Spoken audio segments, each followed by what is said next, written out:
Good Friday evening, everybody. Welcome to the Philly Friday Friends with Big Al. Guys, I know it's a little later than we're used to, but it was a rain delay. It was a rain delay for the Phillies, rain delay for the Chase Utley induction to the Phillies Wall of Fame. So it was a rain delay for your boy Big Al, because take you right into the Phillies post game. We were in the fifth inning, down 3-2. Man on second and third. Schwarber strikes out. Turner strikes out.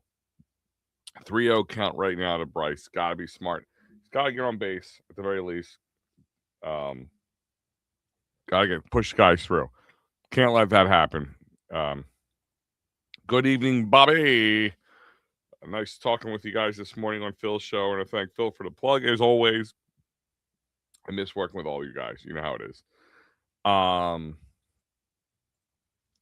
So tonight I want to talk a little bit, couple things. Eagles we got Eagles football starting real soon, guys. Next weekend, Eagles football. Are you ready? Are you excited? Who you watching? Who you looking at? But part of it I want to talk about because of the Chase Utley thing. I'm watching the Chase Utley induction to the Hall of Fame. Really cool. I don't know what your guys' thoughts on that was. And Harper strikes out. So they end it in 1, 2, 3 strikeouts after getting guys on second and third. And you just can't. Sorry, guys. You can't do it. In front of the Hall of Famers, too. Or Wall of Famers in this case. But Chase Utley was my guy. You know what I mean? I'm 43 years old. 2008. My first real foray into the Phillies was 93. So I was 10. Then they had the strike in 94. And I was like, oh, don't worry. This it's going to keep getting exciting, right? Well, I was wrong, but I stuck by it, right? Stuck by the Phillies for a long time until 2008. And, I'm 25-ish years old now. And I'm in my prime, and the 2008 Phillies happened. Homegrown group of guys for the most part. You got Ryan Howard and Chase Utley, Jimmy Rollins, just Chooch, Jason Worth, just really all around good, great team. Had a lot of that same feel that the 93 Phillies had. Just those guys who just seem like they've been best friends for life, I guess. They made it fun. It was fun to watch through the good and the bad, because there was plenty. I think we have revisionist history sometime where there was a lot of bad moments for that team. It did that 08 season was kind of a not seen coming. You know what I mean? Just really wasn't like something we were all sitting there going, oh, they're going to win the World Series this year. Going, this wasn't like that year that we just felt so uber confident, and they did it. And they went on a magical tear in 09, just missed a back-to-back World Series by a Yankees team.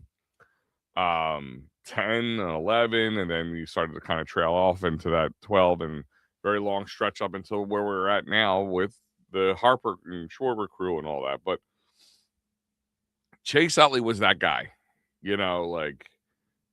for me. He was the guy I they said during his speech, which I enjoyed. I thought it was going to be short and sweet. I did not. Danny Ozark. Okay. Here's a good one. I did not think that. I listen, I'll put it this way. Really missed opportunity that I'm dropping an F-bomb. Okay. I just got to throw that out there. They should have. They should have figured it out, like how they could bleep it out, like even in the stadium, like just kind of planned it out a little bit. I mean, I know it's impossible, but it's in the stadium. But I guess there's kids there, so they got to be respectful. I just think it was a missed opportunity. But other than that, it was really cool. It kind of got me in the feels, I'll be honest with you, in some ways, just remembering, I don't want to say the good old days, but the good old days. Just a team that understood us. And I want to know tonight, not just Phillies, but Eagles, Sixers, Flyers. I don't care if they won championships or not, but who they embodied Philadelphia, who just seemed like they were a good fit, both work ethic, personality wise, rolled with the punches. Um, they just fit. They fit the team. They fit the team, and it just looked like they were made to play here. And I want to hear you guys thought fits that mold. Like I really like, and why we talk about it. I'm gonna try to get you guys involved tonight as much as humanly possible. Because I think there's certain guys it's simple, and I think there's certain guys that we might miss because of different reasons. Like Chase was the guy because he worked hard, he gave it his all. His best was never good enough. He would push back at you. We all remember the boo me, well, F you, that situation. Live TV, world effing champions, like just the grittiness of Philly, like, he just seemed to fit the mold of Philadelphia. But other guys, and listen, I'll give you a couple easy low hanging fruit ones like Jason Kelsey, right? Just seems like the guy was born in the Philadelphia area. He never never was anywhere else. He was Cincinnati, Ohio, right? Somewhere close to it. Like that. He fits. Like he's a beer drinking, fun loving, but hardworking. Wants to win. Enjoys the fans. Embraces it. Brandon Graham. There's another good one. Brandon Graham. But I think there's guys that are missed for different reasons. And we'll get into a couple. I'm going to talk about one shortly. But I'm going to play a video, a little piece of his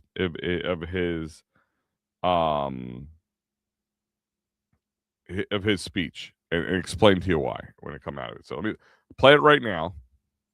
And the truth is, you don't really just play in Philly. You survive it, you earn it, and if you're lucky, you grow from it.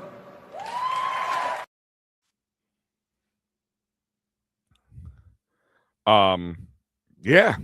I mean, that's the thing is I think that it was always lost in translation with Phillies fans a little bit. Listen, we're nuts. We get out of hand. We live and die by our teams a little, probably too much. But that's what makes it fun. And that speech, that part of the speech right there means Chase got it. He got the memo and he ran with it. A lot of guys never got the memo and ran with it. They took it as either you love me, and then I'm not doing good. You don't love me anymore, and I don't like you now because you don't love me anymore. Even the incomparable Mike Schmidt, early in his career, until after he retired, and he understood it later in life. He understood that. I'm gonna play it one more time. He understood this message. It's only 15 seconds long. And the truth is, you don't really just play in Philly. You survive it, you earn it, and if you're lucky, you grow from it. I mean, that's T-shirt worthy right there. That's, to me, is the greatest line from a Philly sports player to the fans, to the city, to the fan base, I've ever heard. I'm gonna be honest with you. I ever heard. He understood it right away. Well, maybe not right away, but pretty quickly. Like I said, Mike Schmidt was a great player and all that stuff. I'm not saying he's not like top dog. He is my top dog. I got more Mike Schmidt signed stuff. I had the greatest opportunity when I was covering the Phillies to talk to him on a bunch of games because he would sit in the back with Charlie Manuel in the press box, and they would talk to you, man. I felt, I had like I feel like I'm pretty like even keel enough. Like I don't get starstruck when I meet people, guys I consider my heroes. Um, but when I was talking to him, and he was just talking to me like any other guy, he understood what he can understand about baseball. We would all we wouldn't be able to come even close. But he talked to me like a normal guy. He respected my points on baseball, even though maybe he shouldn't have. I don't know. I never played at his level. I never come close to playing at his level. You know what I mean? But it was cool like that, and he got it. But he got it later in life. Chase understood the mission almost right away, and that's why I want to look at guys who I think, again, maybe don't fit the same personality, but understand the mission, like it or not. And I'll bring one up, and I'm going to wish him a happy birthday today. So I might give it away who I'm talking about. But Jalen Hurts. Let's talk about Jalen Hurts. The guy understands the mission, like him or not. He might be a oh, I'm sorry, Bob, I missed this. Bernie Perrant. That's a great one. That's a great one. Definitely like falls into that Jason, like I can say like a Mount Rushmore of players who understood the fan base. If I had to pick three guys, we've just talked about them. Jason Kelsey, Chase Utley, Bernie Perrant. I don't know who my fourth guy would be just yet. Jimmy Rollins, maybe. Dawkins. I think Dawkins would fall into that. And that's another one we'll talk about. But he, like Jalen gets it. And like I said, I'm not glazing Jalen. I'm not getting like trying to start. Is he a better quarterback than this quarterback? But he gets the memo, and it's funny because guys who do criticize him, right? Because of he isn't a perfect quarterback. I'm not going to sit here and tell you that he's not a perfect quarterback. And yes, having a good team around him, a good organization around him helps. But that helps anybody. I don't care how good you are. There's very few quarterbacks out there who are going to win with mediocre players, mediocre coaches. You mean when Tom Brady finally went from New England to Tampa, he picked a team that had pieces offensively together that he needed, right? You know, when Patrick Mahomes was doing it, he had guys like Tyreek Hill. He had some of the best defensive with Spags and some of the players that he's had around their defense around. So I'm not sitting there saying they're not great players, but they've had good support too. Because at the same time, the same people, you look at the Buffalo Bills and Josh Allen, another great quarterback who should have probably a couple championships under his belt already. Who doesn't? Seems a little snake bitten. But people blame, he hasn't had a good wide receiver around him. If that was the same, if the roles were flipped, if it was Josh Allen here with the same Josh Allen results, we'd be trying to trade his ass away by the third season. But Jalen gets the message, and what I mean by that, he gets the message that it's all about the winning. Chase said it in another part of his speech. Sorry, I had a brain fart there for a second.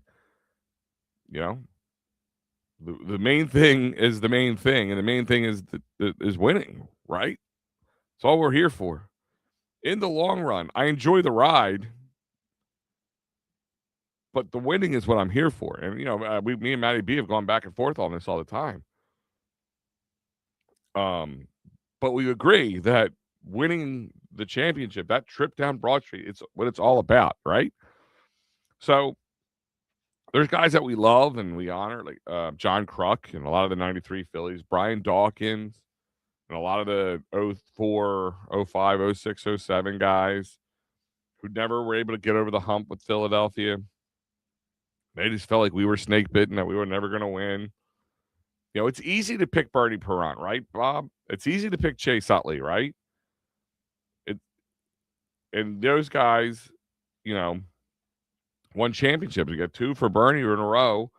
You got 1 for Chase. Him and Jalen, same idea. The 1-1 and 1-1, but 1-2 and 1-1, right? So, but because Jalen isn't that perfect quarterback that we're, the Josh Allen type's going to throw 500 yards. The main thing's the main thing, and he understands that message. I think even the most biggest Jalen hater or somebody who would disagree with me right now could agree with that. I think he is a guy who gets the message. John Kruk, I think there's another guy I kind of glossed over. He gets it.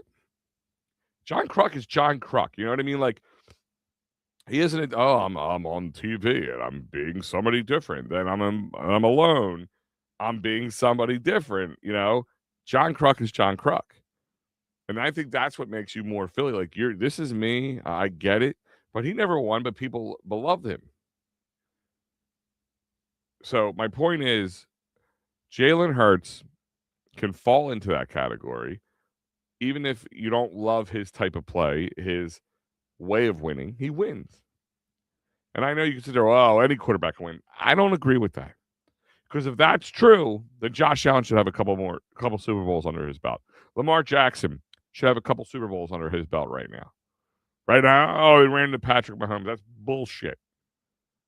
Eagles did it twice, beat him once. I mean, like, those are my things that, how people will talk out one side of the mouth and the other, and it's good for the narrative or good for their point that they're trying to make.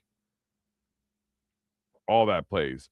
And here's another one. I'll play Elijah Moore. He had an interview. I think it was today. Yeah, it was today. And we're gonna break down a little bit what we've seen from the camp so far in a moment. But Elijah Moore said something that I appreciate that kind of goes along with the conversation tonight about understanding the message of Philly under the expectations of Philly. It's not been an exactly linear path in the NFL for you. How would you describe your journey?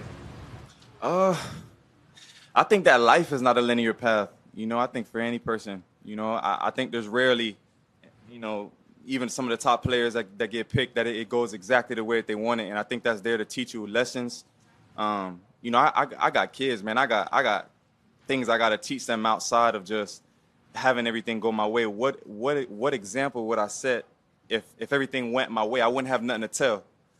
So I think it's just brushing myself off, always having high hopes. I believe in the Lord, and it's continuing to push. I think that's what always keeps me motivated. Whatever situation I'm in, just have high hopes. I put the work in. Anything else outside of that just takes care of itself.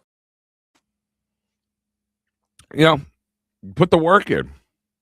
It's not going to come to you. It's not going to fall into your lap, right? And that's the kind of guy we like. Roll your sleeves up, get your hands in the muck, and give me your all. That's why guys who haven't won championships in this city are beloved as much, if not more, than guys who have a ring on. Time also plays a bit of a factor into it as well, like revisionist history and all that stuff. Like, Brian Dawkins was a great player, one of my favorite all-time Eagles, if not the favorite. Like, him and Kelsey, top 2 easily. You can interchange them.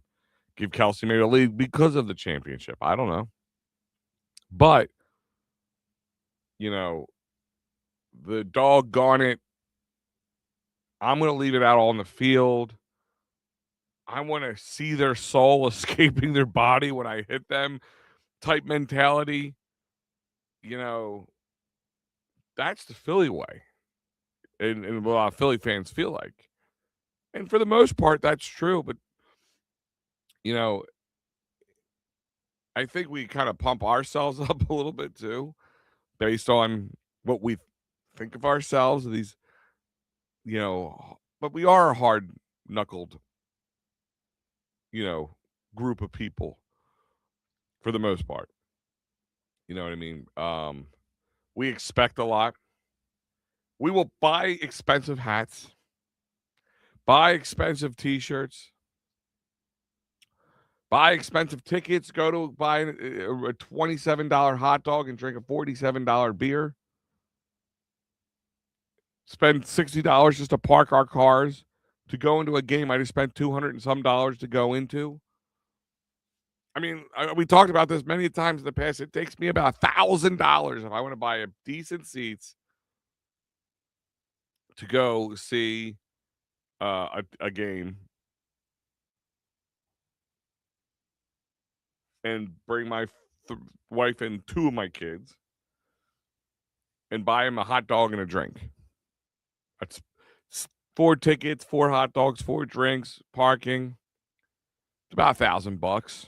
I'm sure you can find it a little cheaper, but if you brought everything at face value, that's what it is. But we do it. Even when the teams are struggling, like this Phillies team had for a little while. You know, it's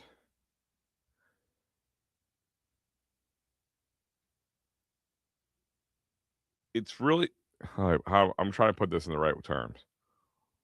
It's really we're a certain breed of animal, and we expect a lot, I guess, of our players because of what we put a lot into it. Hard earned money. The money we make is a lot less than the money they make to play a kid's game, and we expect nothing less than excellence, which should go through like life itself. Like it should be a life discussion on its own, right there. Like how we feel about anything, how we do our jobs, how like when I coach kids in football, I expect them to at least give me their best, to strive for excellence. I tell my kids at the end of every practice, me and the other coaches, we get an hour and a half with you 3 times a week for about a month leading up to a game. Do the math. It's not a lot. It's 4.5 hours a week times 4. So you're what? 18 hours. I get 18 hours with you to get you ready for a game. Guys, a lot of guys, so this is especially, we call this a turnaround year because a lot of the seniors that we've dealt with for the last couple of years have moved on, and there's only a few left that I worked with last year that are still here. Yeah, I saw that. We have Bryce trying to throw him out from right field. I'm close. But I tell him, go home. Give him some things you can do from home with pillows and out lawn, like, hiking the ball to a lawn chair to try to knock it over. Work on your stance. Work on this. Look over the playbook. Understand the assignment. And like I said, back to Chase. He understands it. But they talked about how much time he spent in the video room. You don't think Jalen does that? And he won too. Yet he still gets that criticism. But let's change a little gears. I've been preaching a little too much right now. Let's just look at the practice notes from today. Right, yeah, these are my practice notes from today. So just kind of, going through Twitter, a lot of stuff I found from Brandon Lee Gowton. That man is just a wealth of information. If you're not following him on Twitter, you're completely missing out. Bleeding Green Nation, Brandon Lee Gowton. I have, if you watch me in my old days with the OPA, maybe I'll reach out to him, try to get him on here sometime either at the beginning of the season or right when the season's like right before the season starts.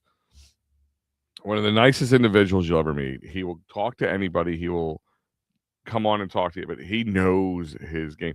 I remember the day he called, I think it was on WIP, he was being interviewed, and he called a tie, which everybody thought was pretty crazy. For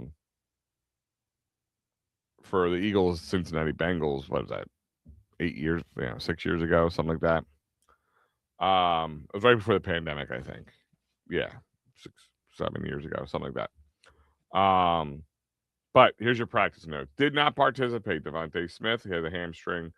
Kyle Lemon with a hamstring. Britton Covey with a hamstring. Cole Wisniewski, or Wisniewski, hamstring. And Keyshawn James Newby with an ankle. He's the only one who wasn't a hamstring. I guess that's to be expected. Limited participant, Lane Johnson. He's progressing his workload, which I guess is a good thing. He missed about 4 practices, so it's good to see him back. Chance Campbell had a limited with his groin, and Micah Morris with a shoulder injury. And he's one of those depth guys we're going to keep our eye on. In practice injury, a little scared today. Cam Jurgens visited the medical tent, did not return to practice. So we'll see what that is. So the Jalen Hurts update, I'm sure. I mean, listen, I get people and the Delia Shore Parks effect, and power to him, I guess, for making a cottage industry out of keeping stats, and tweeting them out and having like stats for practice and preseason and all that kind of stuff. I mean, the man made a name for himself out of it, so God bless him for being able to do it.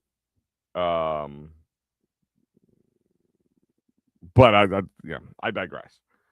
According to his stats, Hurts went 9 for 11 today.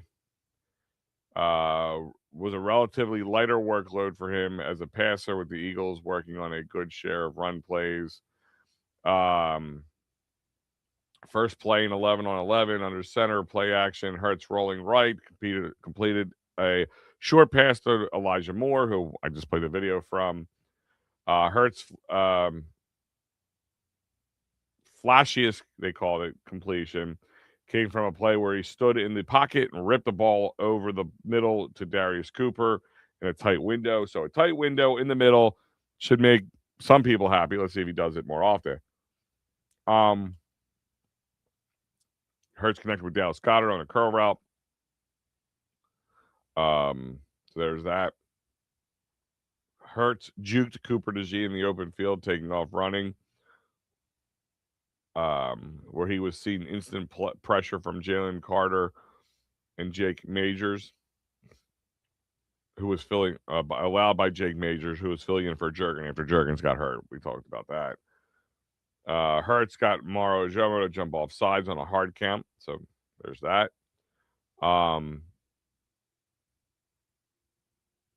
They all sang happy birthday to him in the practice team huddle, which is cool. I like the camaraderie of this team.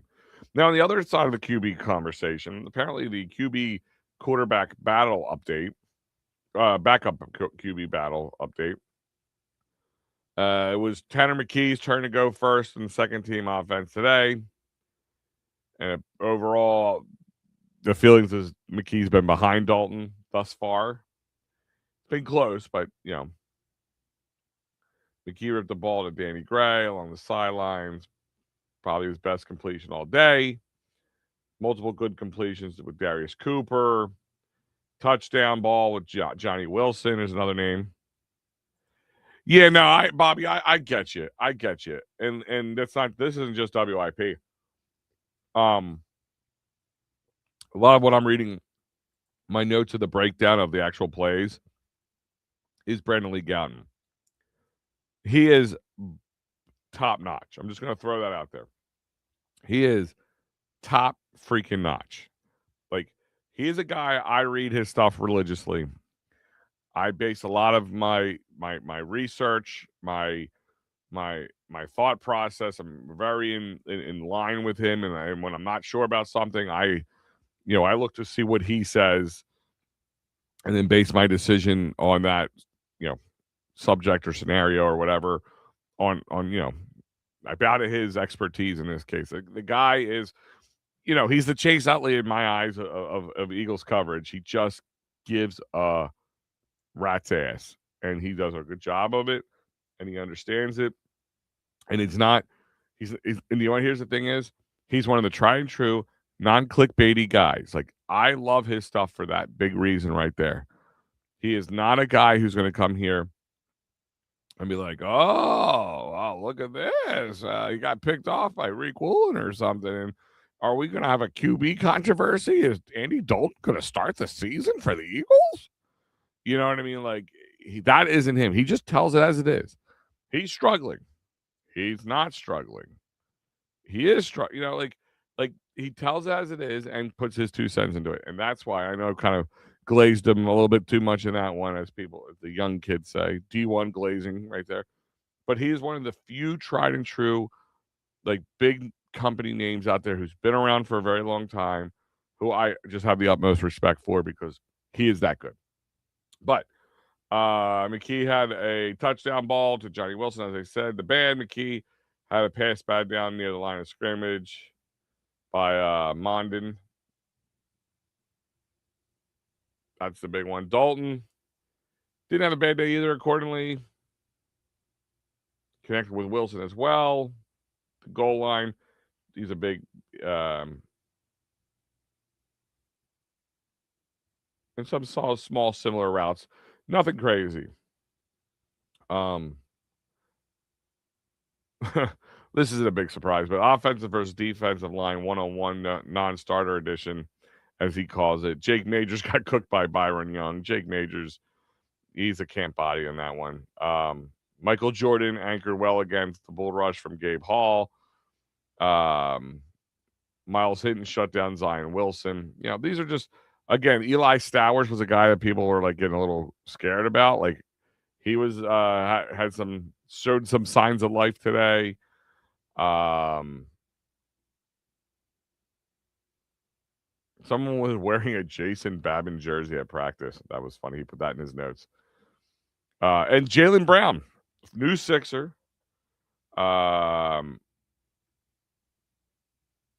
Got to hang out. Came out and met like a couple of the old guys, Saquon. So that's cool with Jaylen. But what are you guys looking at for the Eagles this year? Where is my boys, my ladies, my guys, everybody? Where are your eyes on next weekend? What position? What player? Where are you at? Oh, sorry, I'm eating my water ice. I started eating before I hit the start button. I forgot I had it. Best water ice in the world. Rosati's water ice. Don't care what anybody says. Rita's can go pound sand. For all I care. I mean, I don't dislike Rita's. Don't get me wrong. But Rosati's the best. This is a good one. This is a chocolate cherry one. I'm not a big chocolate water ice guy. Theirs is good. They're moving their start practice again. They're moving up. Sean Mannion, you know, just from what I'm hearing, from what I'm reading, he's doing everything we've all been asking for, not just me, but I know we've talked about quite often. About what we're looking for as a guy who there's going to be a lot of misdirection, deception, pre-snap, things like that. And he's doing it well so far, and guys seemingly are picking up on it and all that fun stuff. But I mean, I am excited about the Sean Mannion offense. I mean, I'm trying to pump my brakes a little bit.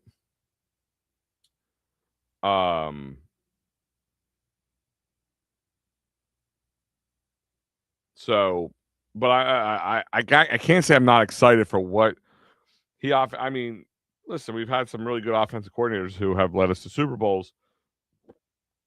So it's not like it's the first one, you know. So, but ultimately,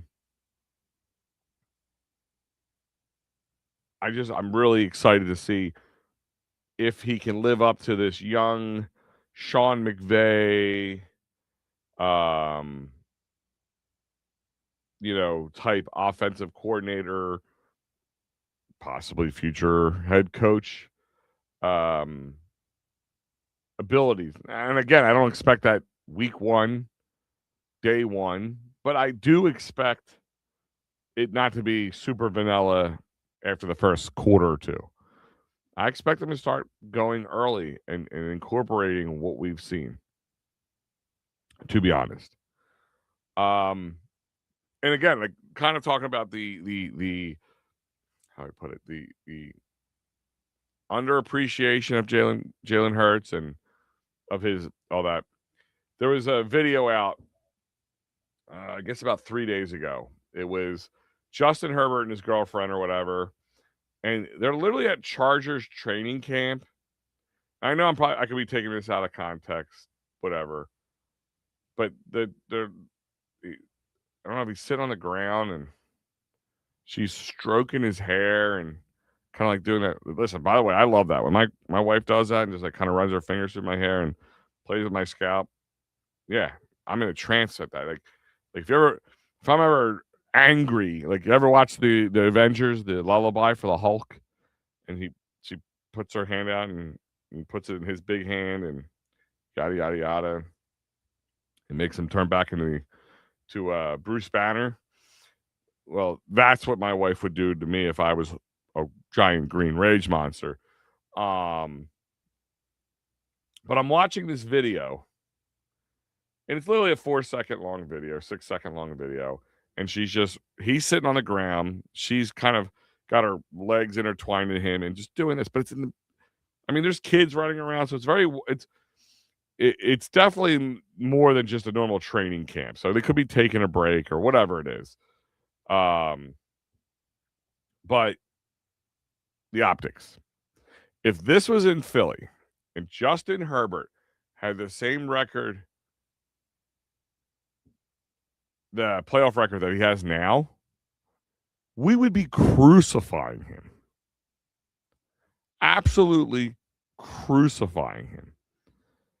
Ricky, let's go Phillies. Let's sure hope they can get the offense going. They always seem to bring it later in the game, so maybe let's see how the 7th inning takes us.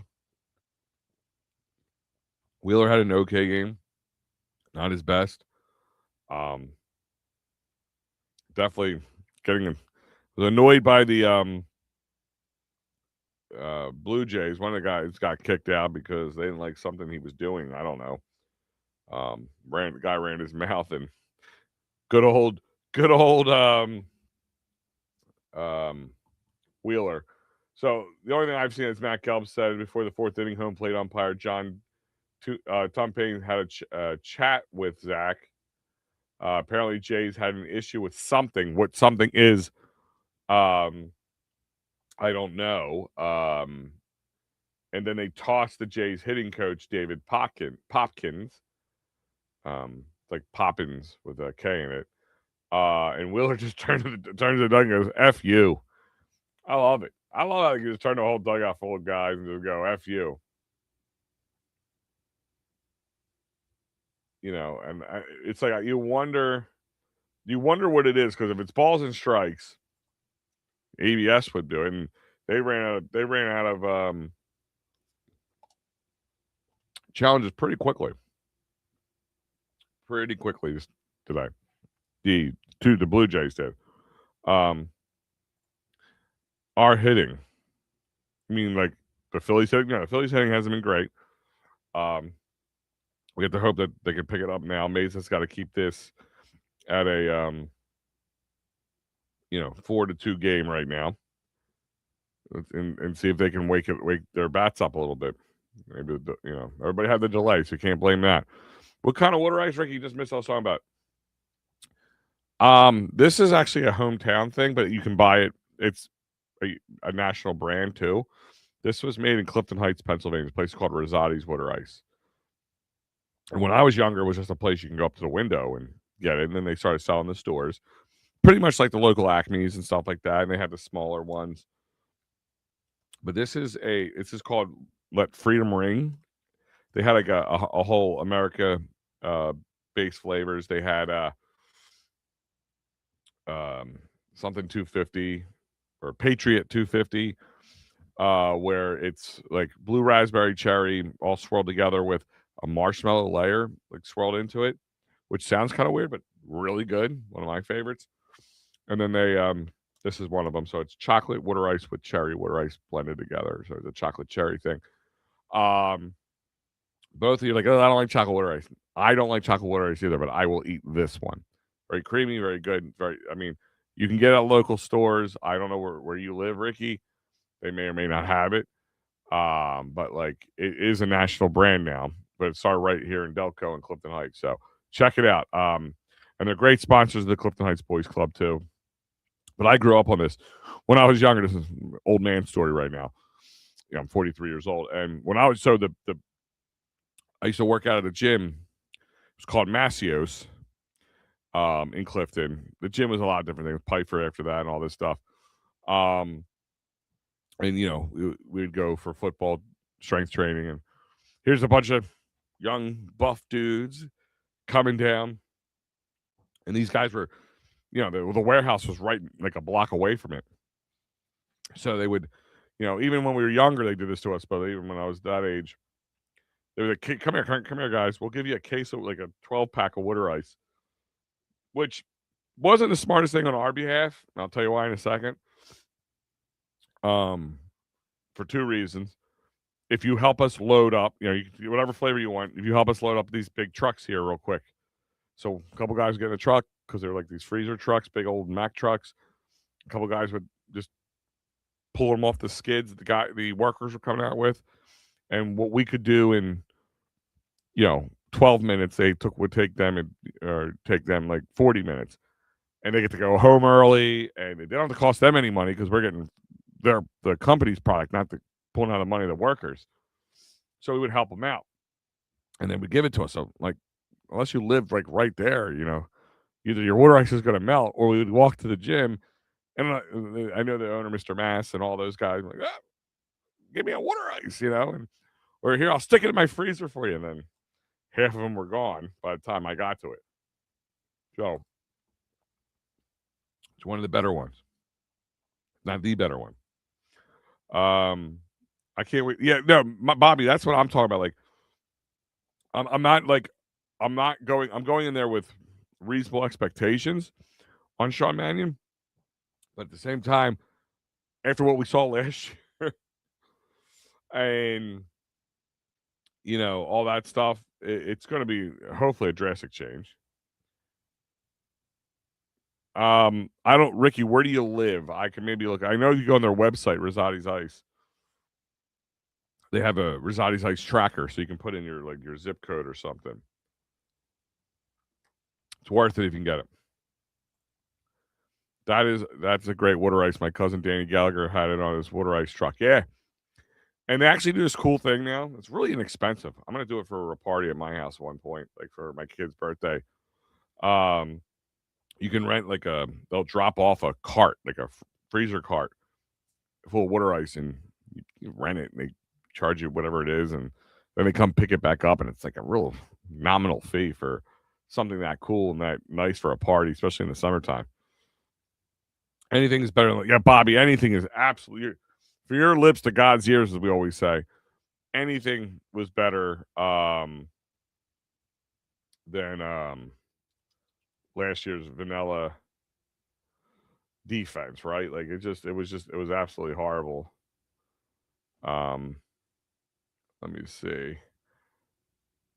But Ricky, I will take a look for you because it's okay. So it's one of those good things. It's like a very natural, thing, and I'm not trying not to get off in. Like I'm not trying to do a commercial for it at all.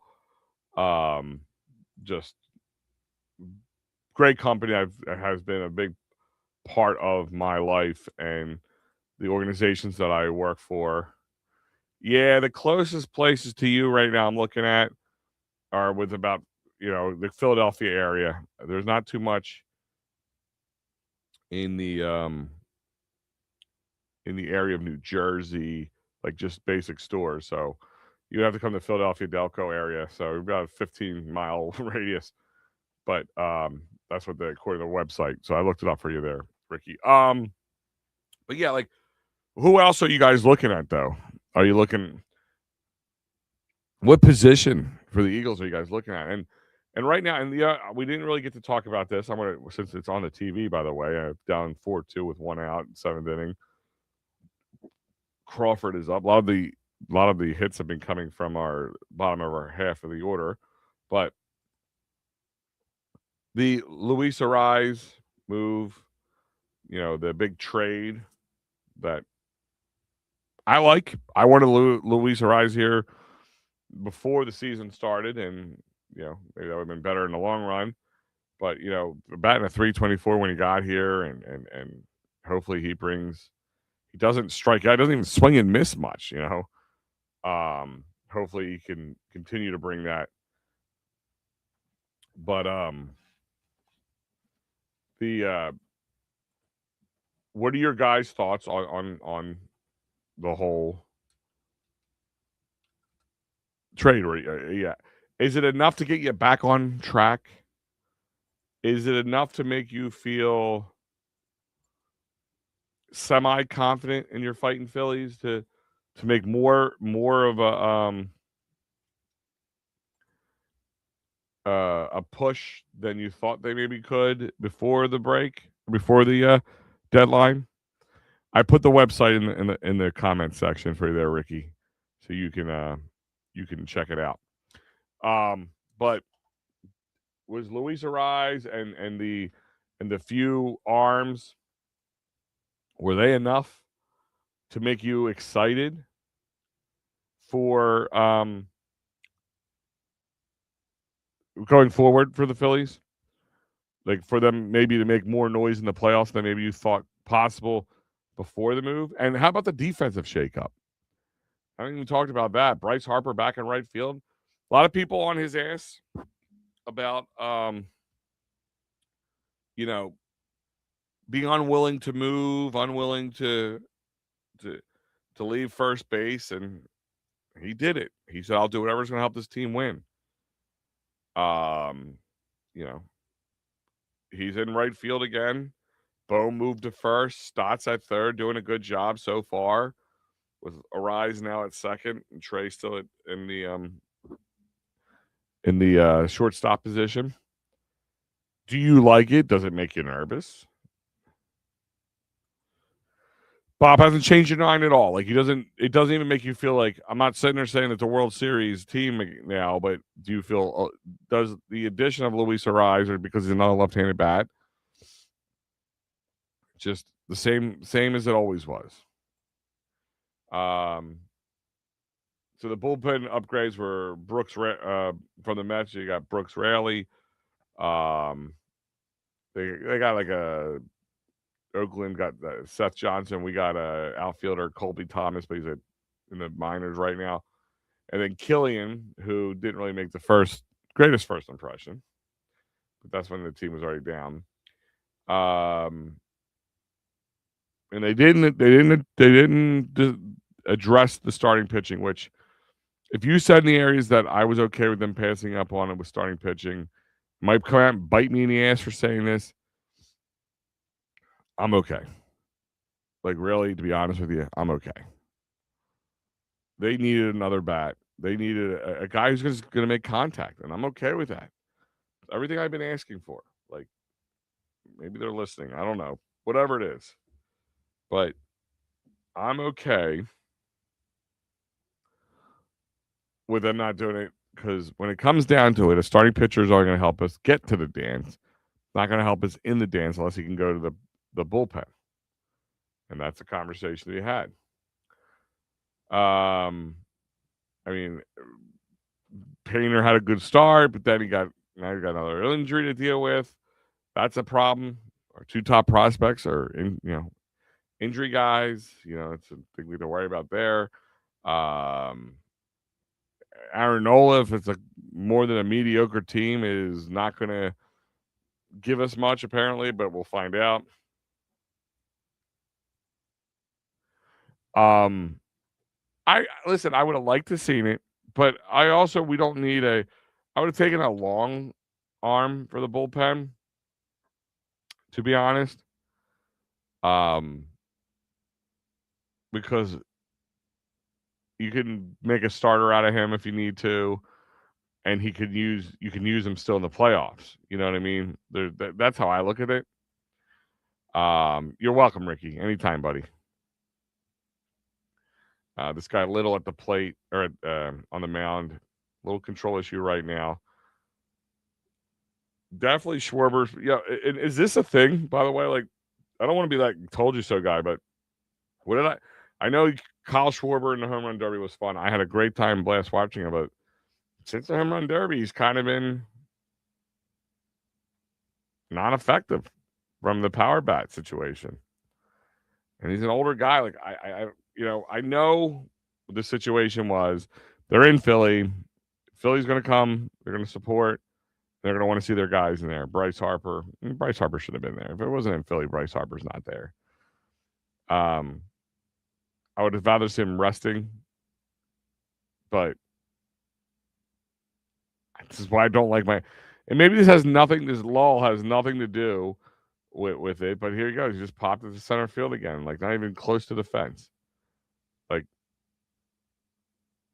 he just needs to get the ball in play. Can I run live one night? Can I run live one night? That you gotta talk to Matty B on that one, buddy boy. I do not make any of those decisions. I am a worker bee, Ricky. A worker bee who works for Matty B. It is his platform. It is his he's the boss man. The B in Matty B stands for Matty Boss Man. Everything goes through him. So the Dombrowski Harper tension, right? Is it permanently fractured? Is this Dombrowski's final like hurrah? You know, they got Arise, and if Arise comes into some playoff hero and the Phillies somehow,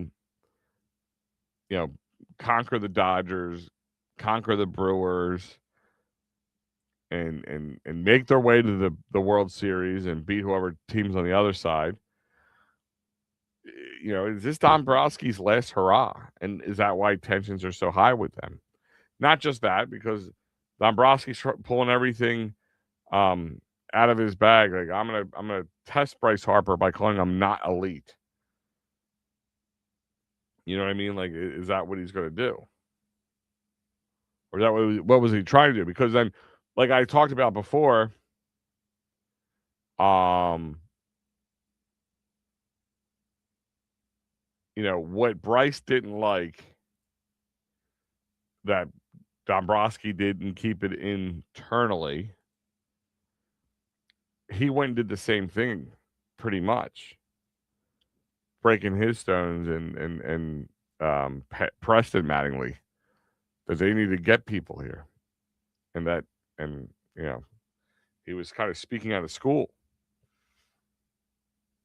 Are both guys getting exhausted with this organization? Like it's a reasonable conversation.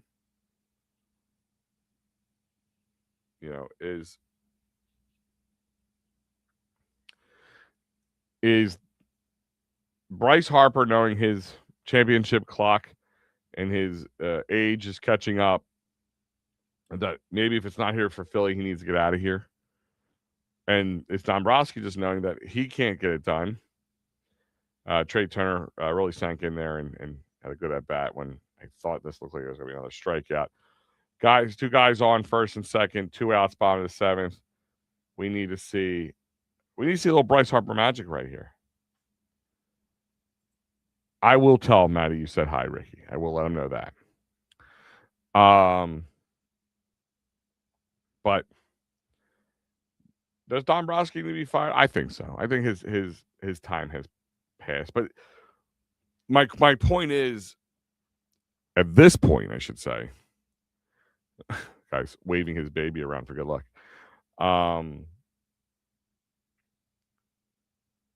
What do you have to work with if you or anybody else? Like, the Sixers got rid of their guy and were able to turn what we thought was going to be a mediocre aged team at best that we're just going to ride out the next few years And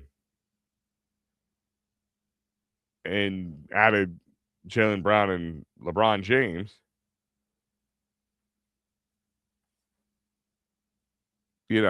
maybe somebody else can do that here. But with this looming lockout, I talked about this the other day. With this looming lockout, it's not just the age of these guys you have to worry about. That's it, Bryce. Just make him throw you a strike. Make him throw you a strike, and don't tap your head because of whatever makes you excited. Tap your head when it's needed. All right, tap his head on that one. I think that's the right call, though, Bryce. I think it's the right call. Is the looming lockout playing a huge factor as well for these players? Because they, I don't know how they're going to enforce it if they do add in a salary cap to baseball. With guys who have money still coming on. But I think that plays a big factor because there could be a whole year lockout. I wouldn't be surprised. 3-0 count. Do you give Bryce Harper the green light here? Or do you just try to get him on and get your best hitter, Luis Arraez, to come up? I give him the green light. But not with he's not throwing him anything. And this hurts him because if you're little, in the back of your head right now bases are loaded. Harper got walked. 11 balls for 5 strikes with his total pitch shot 16. Little has definitely having command issues right now. He has little command. So we're going to keep our eye on this right now. We'll keep talking whatever you guys want to talk about. We'll talk about the waiver wire if they pick up anybody. But, Luis Arraez comes up and a big opportunity for him. He's throwing it down. He can't hit that strike zone. Luis Arraez is not a guy who strikes out very often. So you got to get him to ground out or pop out or something. Because if you walk him, you're not helping yourself. Now, they have a 2-run buffer, so you can be a little bit of this guy can't hit the strike zone if his life depended on it. So it's a 2-0 count right now. I know you guys don't love I don't love doing this either. 2-0 count right now. Luis Arraez up, being very patient. Harper just got walked. Bases are juiced. 2 outs. Does that mean Alec Bohm's in the 5-hole right now? So,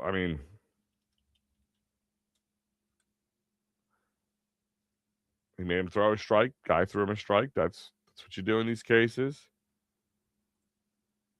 That's exactly what you do in these cases.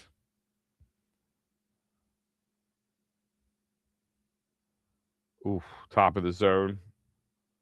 Fouled it back.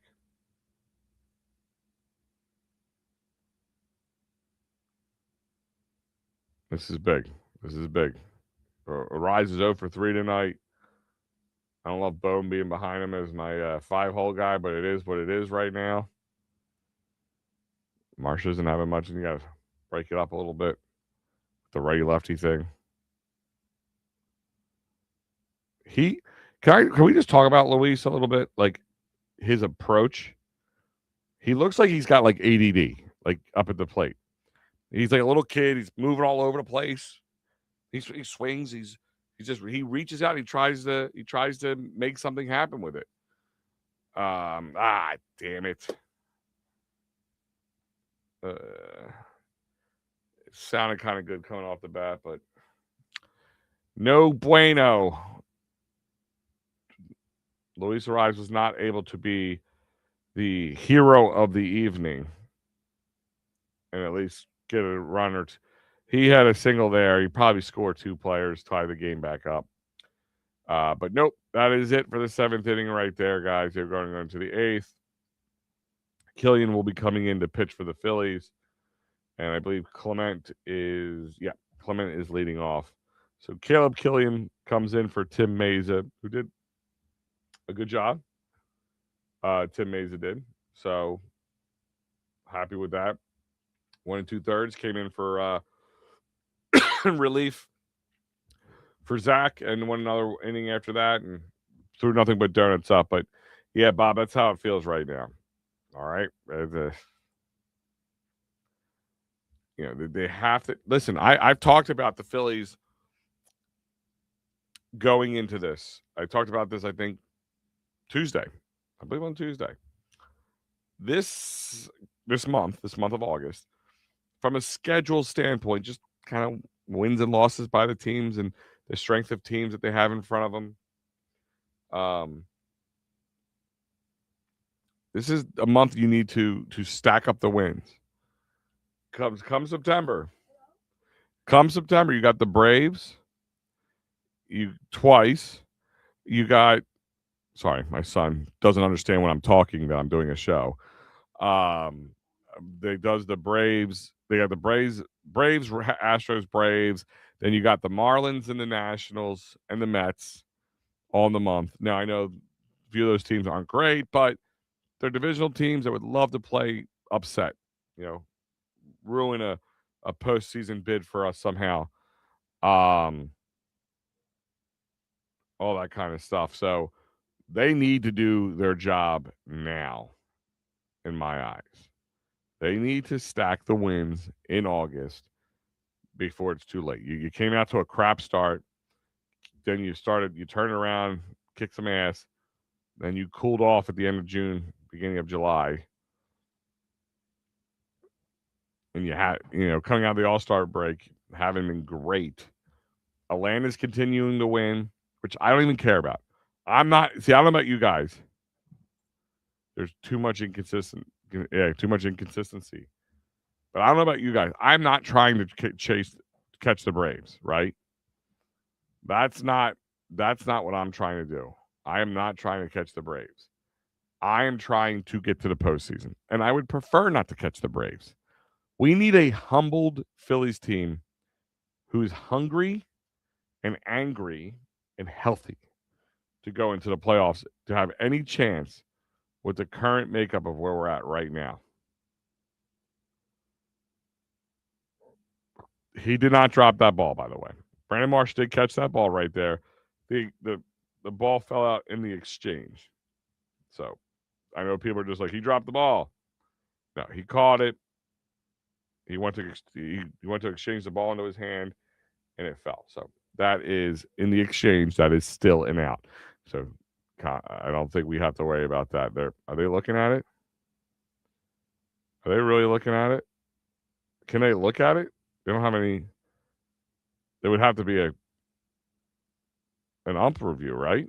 Okay, no, they're not looking. I thought they were.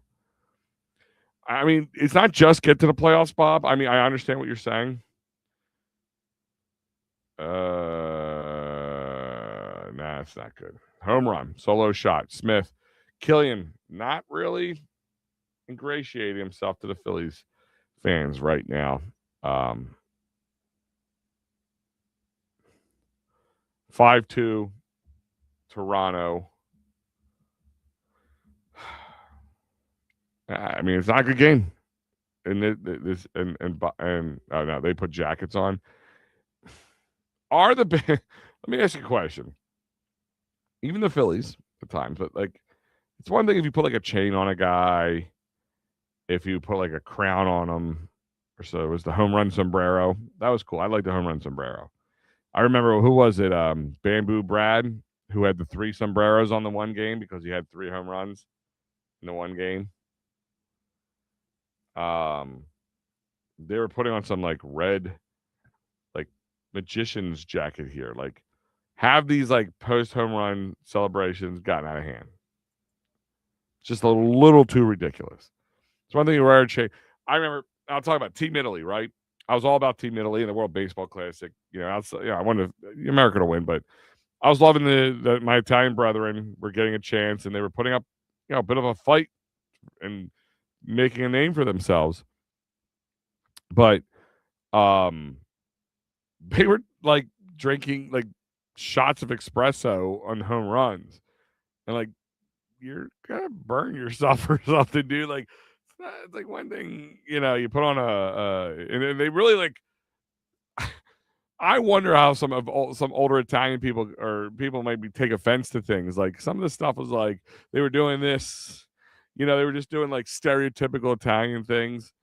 Like, I thought was funny. I can laugh at myself. You know what I mean? My uncle, we were at I was at a meal with my uncle and my aunts and my parents a week ago, and my my uncle goes, "If we were to handcuff you, would you not be able to talk?" And I said, "Probably. It'd be different.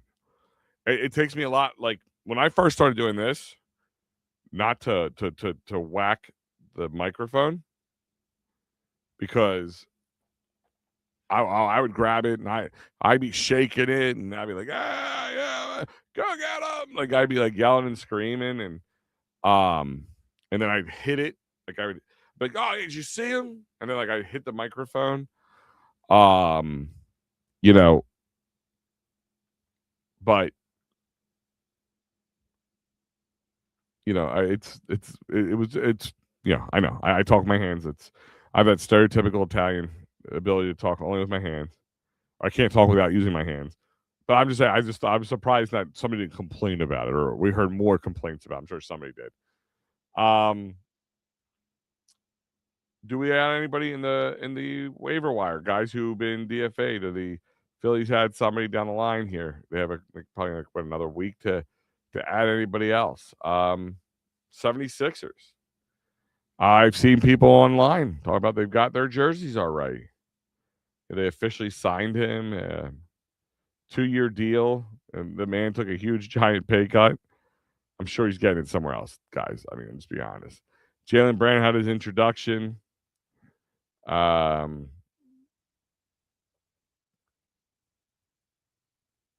He said he literally threw his phone across the room in shock when the Celtics traded him to their bitter rivals in exchange for Paul George's draft picks. I mean, I got to think about that for a second. Like, that makes a lot of sense. In my eyes.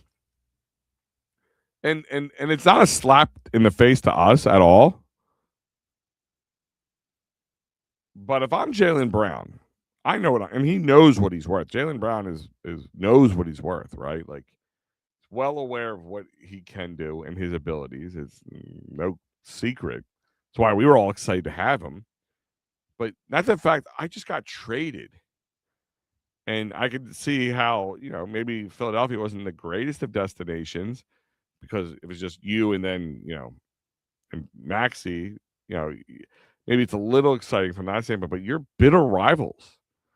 Be like us trading Bryce Harper to the Mets. Trading Saquon back to the Giants. Like, it'd be like, to me, it's like the Giants did with the Eagle, or let Saquon go and let him get signed, not try to battle for him, keep him out of Philly. In some ways, it's a lot. And I thought that was like really funny that he admitted it. Like, are you kidding me? Like, you just traded me to Philly? Of all places? Like, you traded me to Philly? Like maybe they just, the Celtics look down at Philly. I'm like, oh, what are they going to do? What are they going to do? They're not going to go get LeBron James. Well, hold our beer. But what are they going to do? And, I just thought, and for Paul George, who was aged, I'm like, no against Paul George did good outside of, the performance enhancing part, and draft picks, and they might be higher up draft picks when they get to them. I don't know. They trade draft picks from 15 years down the line anymore. It's ridiculous. Bobby's saying the Phillies need to do something now, or there's another loss. Well, not a great start. You thought it was funny too, Bob? Like, I just thought, like it just. I get the thought process. Like, even if you're like, well, what's he making? Fuck was it to come to Philly? He's all pissed off, and I can see some Philly fans taking offense to it. But it's not offensive. If you're, could you imagine if your MVP guy helped win you a championship? If like the Eagles traded Jason Kelsey to the Dallas Cowboys, or if AJ Brown went to one of our division rivals like Commanders or Dallas or the Giants, we'd be having a heart attack. I mean, and Celtics fans were, and I understand that. Like, he's a really good player. Happy to have him here. Like, it's silly not to think that, but I can understand why he threw his phone. And to me, it's still a bit of a shock, more of a shock in some ways than the LeBron James move. I mean, I'm surprised LeBron James coming here for league minimum. Don't get me wrong. And again, I know they can work this out. He'll probably get stock in the team, or he's going to get 80% of his jersey sales or whatever. He'll make a ton of money off of that. He'll make more money off that than he would work making any contract we would give him. But my point is, like, I get like the shock value of, whoa, you're sending me to Philly? Oh, it's on. Like that's how I'm thinking if I'm him. Oh, you're sending me to Philly because now it's a disrespect. Like, you guys remember a while back when we traded it was McNabb? Yeah. We traded McNabb to the Commanders. And to me, what does that telegraph you? When you see a guy who was at one point the center of your team's universe, your franchise guy, and you trade him into one of your bitter rivals that you just lost to in the playoffs, might I add.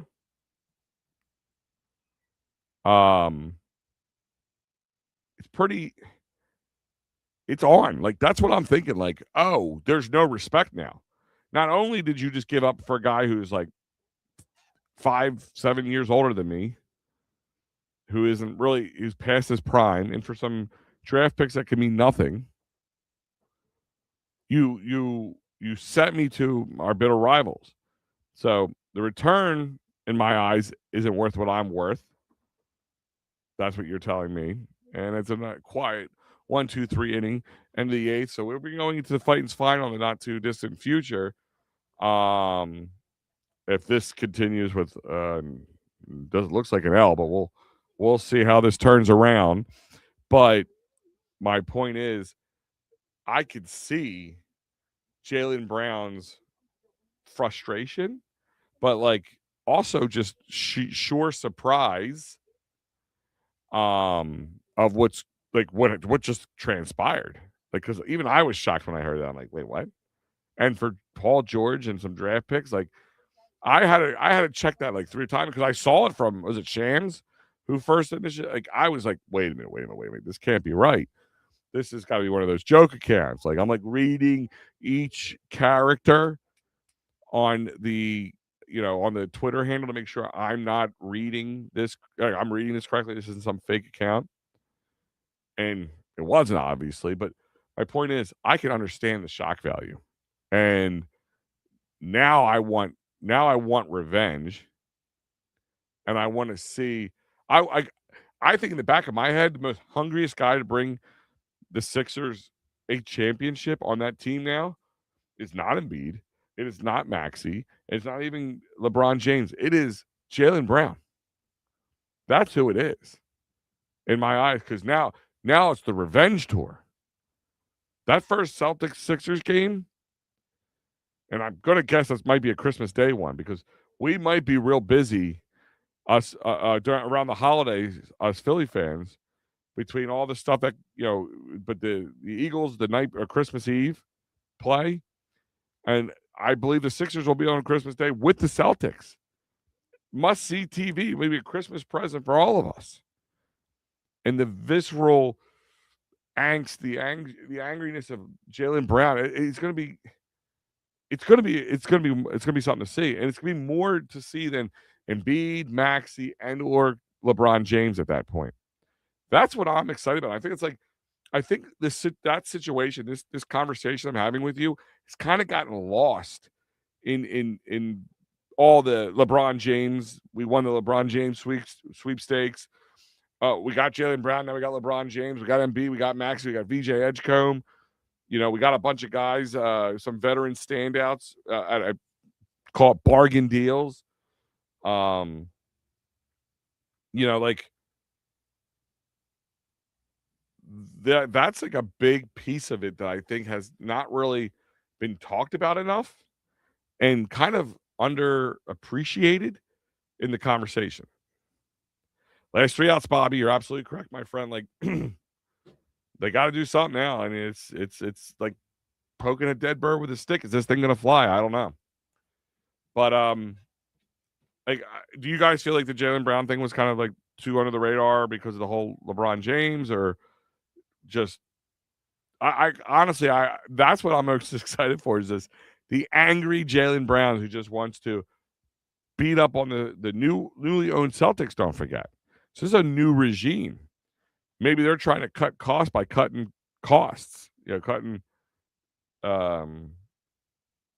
big time players, or just trying to scratch and take it over again and get some young guys in here. I still don't get it. It really the trade still is, and then there's some content creators out there that make me just outright laugh. Outright laugh. Oh well, the Celtics actually were the winners of this because maybe, just maybe, Jaylen Brown isn't the same player he is anymore. He just dropped off the face of the earth somehow. Like click guys for click. It just makes me laugh. Yeah, Bobby, I think Jaylen Brown is going to go off on Boston. I think B-Town is going to regret that like massively. And again, I still am dumbfounded about how this was thought to be a good trade. I don't get it. I mean, the next 2 years, Sixers should be fairly relevant. Sorry, it's late, guys. They should be fairly relevant, meaning that they're going to be high up in that picks. And we all know this isn't the NFL draft, where a first round pick is good 1 through 30, usually a starter. This is the NBA draft, top 5, top 10, maybe. We got lucky with Maxey with his pick. How late he went, how he fell to us. Forget that. It seems to be that way that Bob Gansey is the Howie 2.0. Mike Gansey really like again, I'll tell you, here's my expectations before any of this went down for the Sixers, right? Well, they'll be good enough for a play-in game. Embiid will play about 30 games a season. That's me being generous. They might make it to the second round if they're lucky. And then same old. Like that's what I expected. And I expected not just for this year either, Bob. I expected that for weeks, like for the next at least couple years, to be honest with you. Until Embiid's contract was up, maybe. Then the news drops about Jaylen Brown. I'm like, okay. Mike Gansey's trying to make a name for himself. He's trying to undo the Daryl Morey BS. Somehow, this is an amazing trade. LeBron James isn't coming here, guys. And that's the LeBron James sweepstakes for me is like the ending of a teen drama movie, rom-com movie, like in my eyes. We were the nerdy kid that the girl never noticed in the movie until the end when he took his glasses off and he was better looking and more than she thought he was. Like, I thought it was definitely Miami or Cleveland or Miami. I'm like, it had to be those two. The Sixers are an interesting conversation. Like, that's how I'm thinking. Like, if I'm thinking like LeBron James, the Sixers, they're interesting. They got Jaylen Brown now. They got Embiid. They got Max. They got VJ. So if I go on that team, it definitely helps bolster the team. This team could win a championship.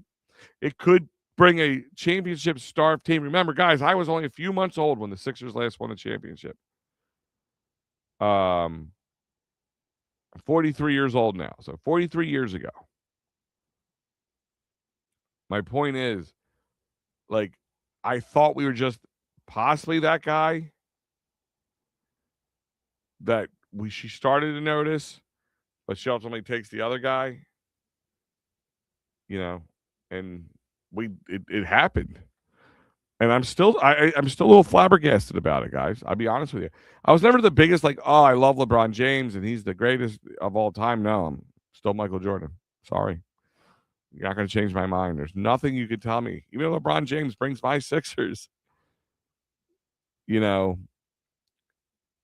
championship, I'm probably going to still sign on the Michael Jordan conversation.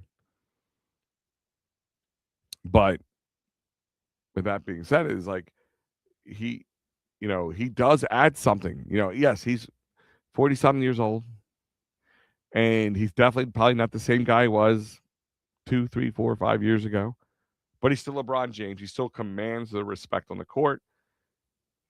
And you can't block everybody at the same time. You can't double team everybody at the same time. And if you have a healthy Embiid and you're on Embiid, you leave LeBron open, he's going to score on you.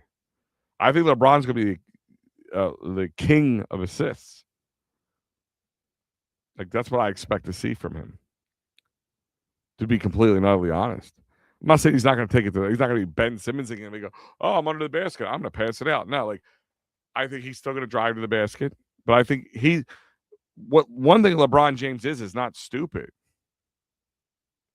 He's very smart about keeping his body healthy and in shape at 40-some years old.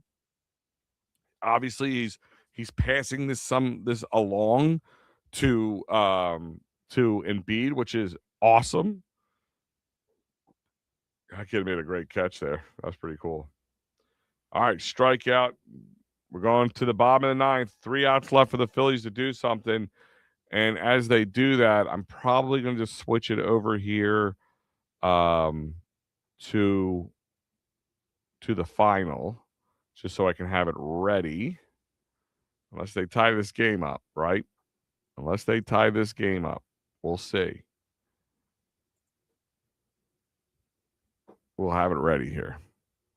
We're not final ready yet, guys. We'll go shortly, but next 10 minutes or so. Especially if they make this a quick inning. But again, I'm not sitting here screaming that year one we're the championship, but it wouldn't be crazy. And the way they rebuilt themselves, I was just not expecting this. I was in the 12th grade when the Sixers won the championship. Yeah, I was 4 months old. LeBron is 41 years old. Yes, he is. MP is going with stick a fork in him. And MP, I'm not going to push back on you, buddy. I'm not pushing back on you at all. The Sixers have been as soggy as the start of the game offensively, even, a little defensively. Wheeler only had a good game, not a great game. But I don't blame you for this game at all. You won't hear any pushback on me. No, I know you are. I know you are. I know exactly what you're talking about.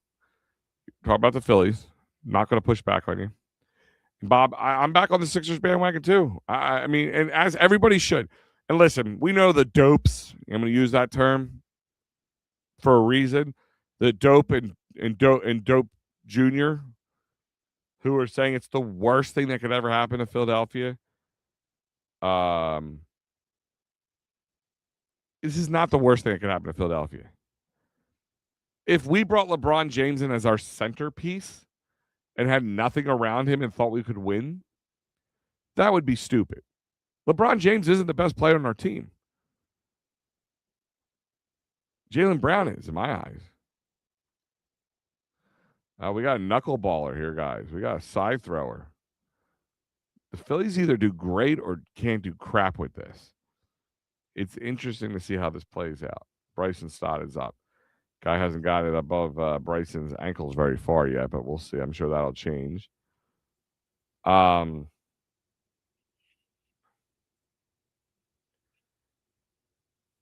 you're probably right, because the Sixers, even during the Iverson era, Even during the Iverson era, I mean, you had Iverson. He was amazing. Talk about a guy trying to carry a team. He didn't have any real support, right?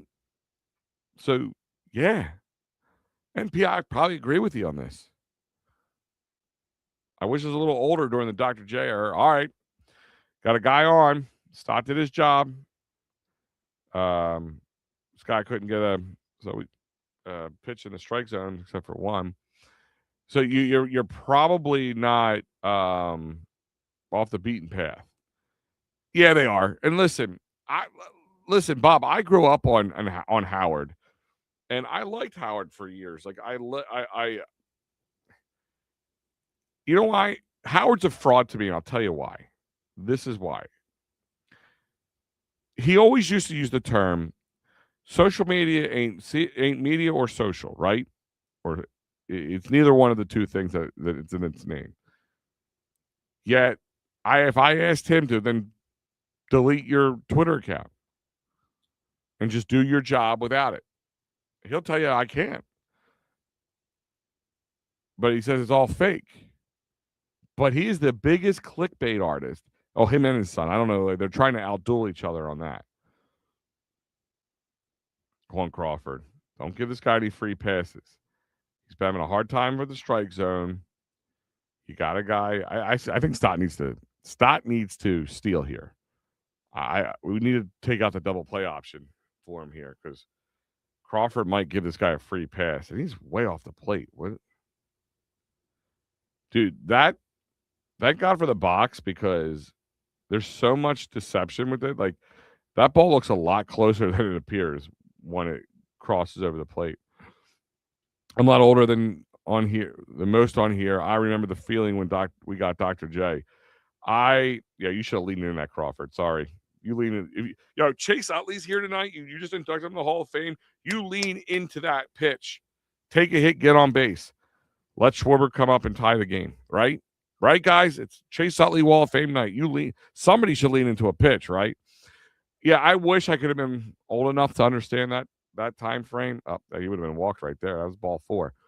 Got lucky. But I would have loved to have been alive older at that time for that Sixers era. Because to me, it was stuff I watched on TV about. I've seen documentaries about. I've read books about. I've, whatever. Heard from older family members and friends and everything. MP. But I didn't get to live it. I was talking about this earlier. Guys are kind of coming on here, MP. About the Chase Utley effect. So the Dr. J effect that you just talked about there was the same Chase Utley effect there. Like I didn't think, dude, that was a good eye. That was a good pitch for him to throw there. I mean, if it was a strike, that would have been better. But that one went all the way from the bottom of the strike zone to the top of the strike zone. I thought he was swinging at that. That was a lot of control from Crawford there. So 2 guys on first and second. Schwarber's up. Does the double steal have to come in play in my eyes? I think so. I mean, Schwarber can break out of his funk right here. And I don't even care about a home run. I don't need a home run. Bobby's saying a big greatest Sixers era of basketball. Probably. Wouldn't be off the beaten path. And then getting Moses sealed the deal, much like LeBron. Yeah. All right. Is that your comparison? I like that. I wasn't arrived at to agree or disagree. But what I was saying about Chase is like, he was that guy. He embodied the city. He embodied the city. Are they managers challenge? What are they challenging? I don't have the audio on. Somebody's not happy about something. Mattingly's smiling. What are they challenging, guys? Oh, hit by pitch. Gotcha.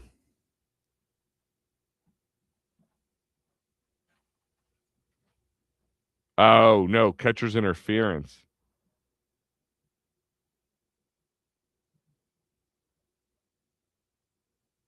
It looks like it's because I wasn't nowhere near him to be a hit by pitch.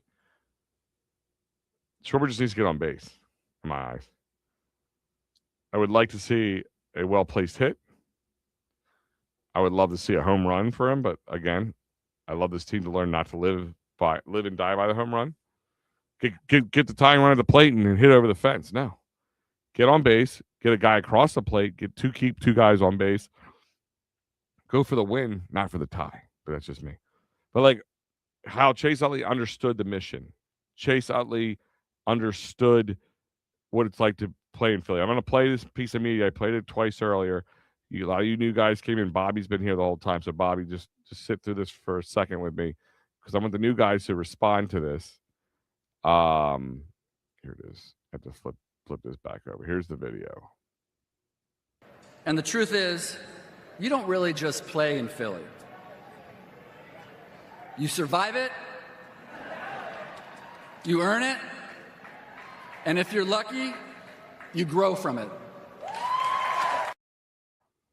Greatest words ever said at a speech about playing in Philly. I have to say, I want that on a shirt. I want to get that tattooed on me because that to me, I don't know who wrote his speech, if he wrote that, but that was one of the most amazing lines. So the catcher's interference stuck. It is now a bases loaded, no out situation for Trey Turner with one ball. We're having control issues from our sidewinder.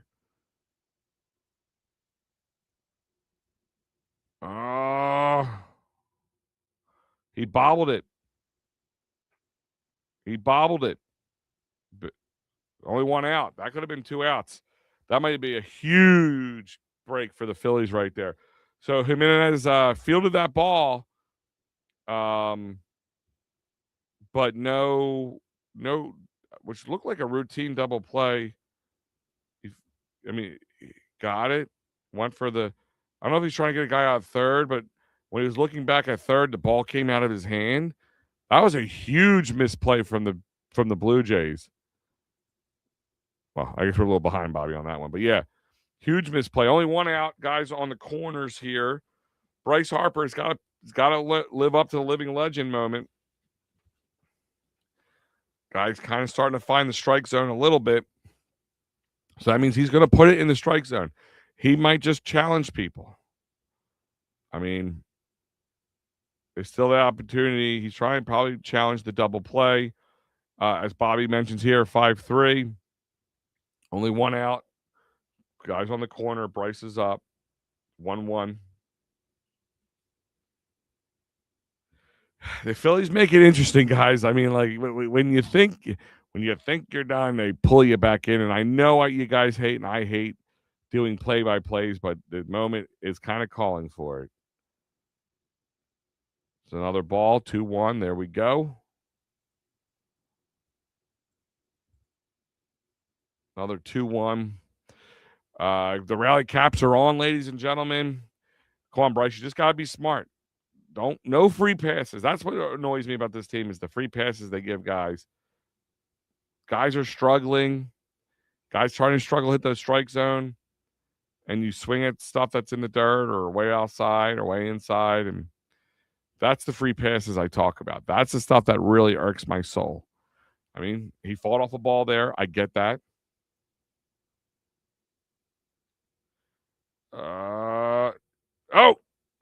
Yes. Woo! That ball ranged a little bit to the right more than the second baseman could play it. Got the score, the player across. It's a 5-4 game now, ladies and gentlemen. It's 5-4. Guys on first and second. Bryce Harper. A little bit of I guess it's considered the decision is sorry, guys. The decision is a base hit. He tried to play with the back of his glove, so I can kind of hit off the palm a little bit on the on the palm there, right where the wrist area. He was trying to play it running with his momentum, take him the other way. He just couldn't get in his glove. Even if he did, I don't know if he gets Bryce in that situation. So let's see if Luis Ariz can play hero of the evening. Maybe a walk-off for Ariz tonight. Not trying to jinx the situation, but a Luis Ariz rising to the occasion type moment would be pretty interesting. For for the Phillies. All right, 1-1. Guys are definitely struggling. I guess this is his game, Rogers. No point have they talked. They've had opportunities to move him. I guess they have nobody warming up. All right. Yeah, he's trying to get in that strike zone, but he's bringing it up. He couldn't find the above the knees. Now he can't get it below the nose. So it's really about plate discipline for the team tonight. Right now, see if the Blue Jays blow this situation for them. Foul that one off. 2-2. I mean, Arise is all over the place. Like I said, he kind of reminds me of a kid a little bit who just like swings out of his shoes. It's very unorthodox. Unorthodoxed, ED. I'm sorry, unorthodox. But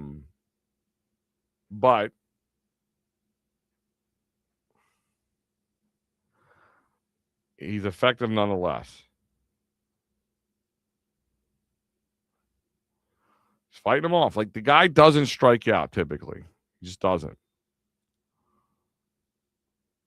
He's got a good eye for the ball, especially even with this guy. This guy's a sidewinder. He's a interesting hurler. Some guys, even good hitters, have problems against them. The Phillies have been disciplined with him so far, fighting balls off, which has to be 27 pitches for him at this point. 27 pitches so far in the inning. It's got to be annoying to this guy, you know. Even if I get him in the strike zone, they're fouling him off. It was close. I would like to see a double steal. I don't know with the guys on bases. Trey could do it. Harper, he'd be interesting, and you kind of have to be careful. Do you want to make that throw? That was ball 3, but hey, it is what it is. He's still in it. Rise is 0 for 4 this evening. So we'll see how this plays out for the newly minted Philly and Luis Arraez. Everybody is definitely standing up. I believe if I could right now, you'd be staring at my crotch, I would be standing up too if I was in my living room or in my man cave watching this game right now. We got 1, 2, 3, 4, 5 foul balls in a row. It's the 8th pitch of the at bat for Luis Arraez. Foul, ball, foul. Yeah, that's what you're looking at right now.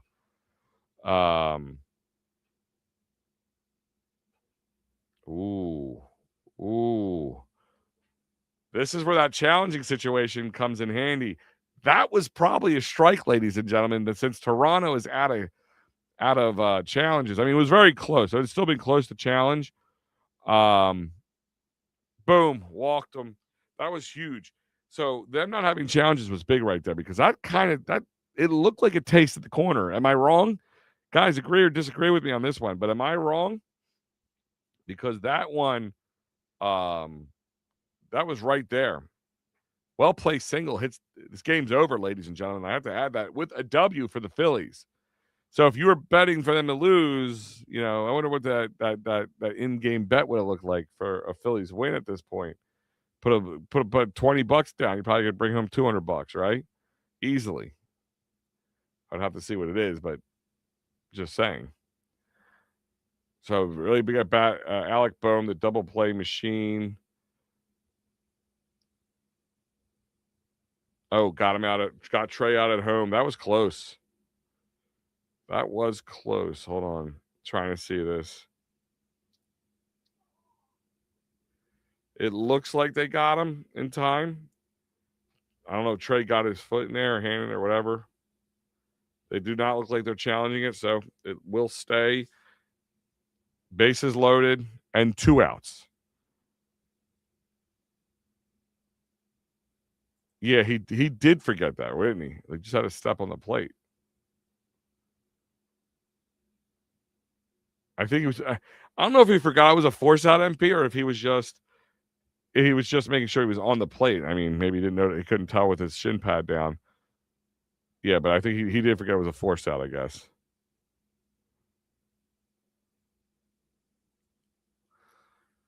So, thank God Alec Bohm didn't, that looked like it could have been a double play, Paul, at first. But they were smart, because if you don't get the double play, tying score, game's tied. So it was well played in this situation. You're going for the win here. Brandon Marsh, who has, let's be honest, been struggling as of lately.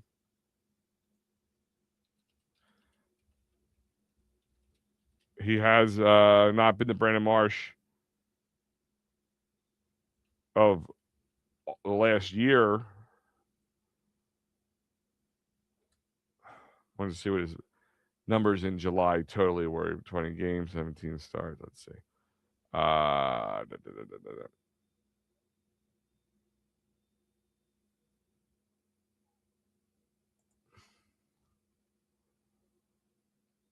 Two strikes, 0-2 count.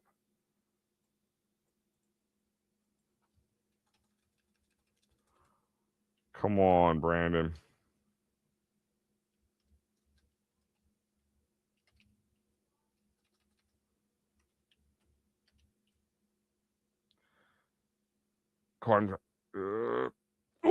What? Oh,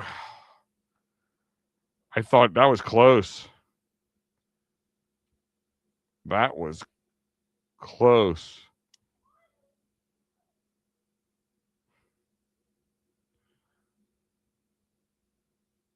I guess I guess they're not looking at it. I don't know if they would challenge that. They can challenge it. I mean, I guess they can challenge it. I don't know what they're doing right now.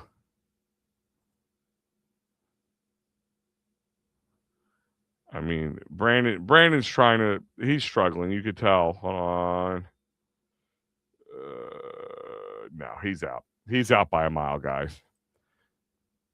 I'm gonna get you. In real time, it was closer, but balls in the glove, and he's still at least 6 inches away from the plate.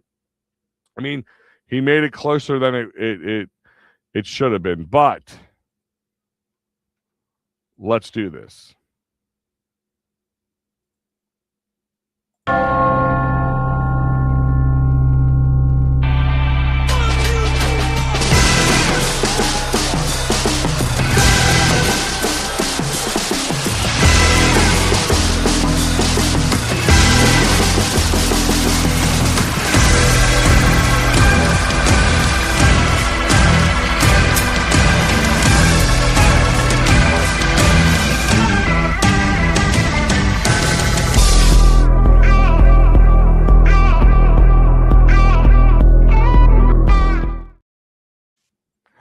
All right, everybody, welcome into the Fightins Final with Big Al. For those who have been hanging out with me for the last hour and 40 minutes, thank you, especially for the last 15 minutes. This last inning, Phillies had a sign of hope, but a struggling Brandon Marsh came to plate, and instead of just letting the guy throw strikes, kind of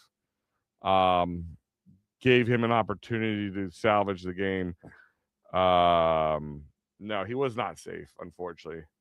He was out, buddy.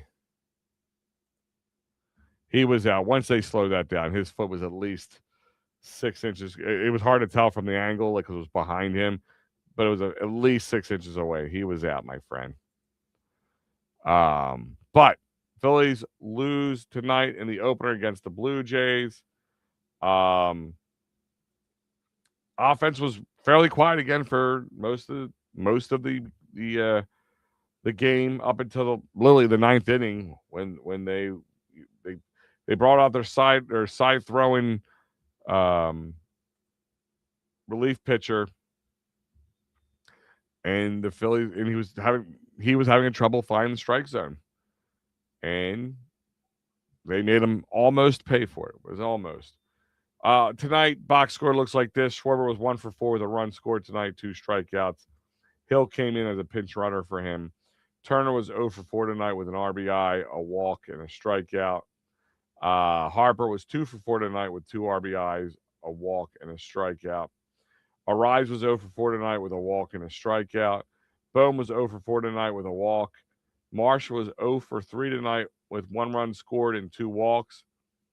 I mean, he's getting on base. I wish I was a little bit more patient at that last thing. That could have been a world of a difference. And boom. I put a lot more on Boom on that one. And again, trying to be the hero instead of allowing them, the guy struggling, you allow him to throw you a strikeout. You dictate the game. You're in the driver's seat at that point. Remuto was 1 for 4 tonight. Stott was 0 for 2 tonight with 1 run scored and 2 walks. Crawford was 1 for 2 tonight, 1 run scored and 2 walks. Stott and Crawford, bottom of the lineup did half decent tonight for the Phillies. On the mound, Wheeler went 5 in the third inning, 7 hits, 4 runs, all of them earned. 5 walks and 6 strikeouts. Those 5 walks are very uncharacteristic of him, plus that 1 solo jack, which we'll talk about the scoring, how it worked. Serrano came in 4 2/3, 4 hits, 2 runs. 1 of them was earned, 3 walks, 3 strikeouts. Flaherty came in for the other third with a strikeout. Estrada came in for 1 1/3, 2 walks. Little came in. He was 2/3 inning, gave up 2 walks. Waldron 1 inning, 1 strikeout, and Rogers, who almost handed the Phillies a W in this one, did not allow the Fightins to fight through this one. He went 1 hit with 2 runs, both of them earned, 3 walks. Rogers is usually a 1.90 ERA, just didn't look like it tonight. Pitching for the Toronto Blue Jays was in 9 innings, 5 hits off, allowed 4 runs, 3 of them earned, 10 walks. That's your big thing for the pitching tonight on the Blue Jays. That's what kept the Phillies in the game. 6 strikeouts right there. Mason did a yeoman's job, came in for Wheeler. 1 2/3 inning for him. Donuts up. Killian came in, 1 hit, allowed it a run, which was a home run, kind of becoming his thing. Schugert, 1 inning, let up 1 hit and 1 strikeout in 9 innings pitched. Phillies pitching let up 9 hits on 5, allowing 5 runs. All of them earned, 5 walks, which don't help, and 7 strikeouts. 2 of the big things are 2 solo jacks. On what started as a very emotional, strong night with the Chase Utley induction, ended off kind of as soggy and squishy as it did begin. How the F do you walk 10 times and lose? I agree with you. Like, again, a lot of those walks came from Rogers. And Serrano. I guess they both had 3. They're allowing the Phillies to stay in it, and I blame, in my eyes, in this game, I put a lot of blame on Bowman Marsh, guys who have been struggling, guys who are trying to be the hero in like hitting the ball over the fence or crushing it or something, and instead of just allowing him to hit a home run or allowing him to throw a strike and putting more and getting in better counts. Like, that's just how I look at it. Guess they just don't flick their nipples hard enough. Jeez.